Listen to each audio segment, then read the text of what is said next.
यह कहानी है रिद्धि नाम की एक 17 साल की लड़की की, जो अपनी खाला के साथ छुट्टियां बिताने एक दूर दराज पहाड़ी गांव आई थी। गांव का नाम था पथरी गांव, जो पहाड़ों के बीच पेड़ों से घिरा और बहुत शांत इलाका था।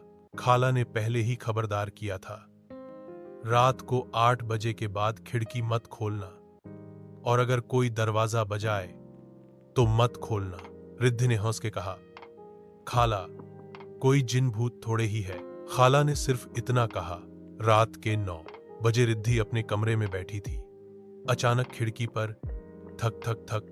पहले तो उसने नजरअंदाज किया, फिर आवाज जोर से आने लगी, एक अजीब सरगोशी, जैसे किसी के हल्क में पानी भरा हो।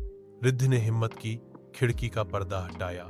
बाहर सिर्फ अंधेरा था, लेकिन एक साया खिड़की से चिपका खड़ा था, सर नीचे झुका हुआ, और जैसे वह हंस रहा हो।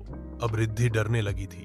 खाला ने कहा, बस 3 दिन बर्दाश्त कर लो, फिर सब खत्म हो जाएगा। अगली रात। और जैसे ही वह सोने लगी, कमरे में अचानक सर्दी आ गई। पंखा बंद, दरवाजा बंद, लेकिन सांसें गूंजने लगीं। रिद्धि ने चादर ओढ़ ली, मगर बिस्तर के नीचे से किसी के नाखून खटकने लगे।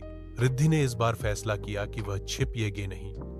उसने कुरान की तिलावत की, सिरहाने दुआ पढ़ी और बोला, रोशनी बंद। दरवाजा खुद ब खुद खुला। एक लंबा जलता हुआ साया अंदर आया, आंखें लाल, चेहरा काला और पैरों के बजाय धुआं।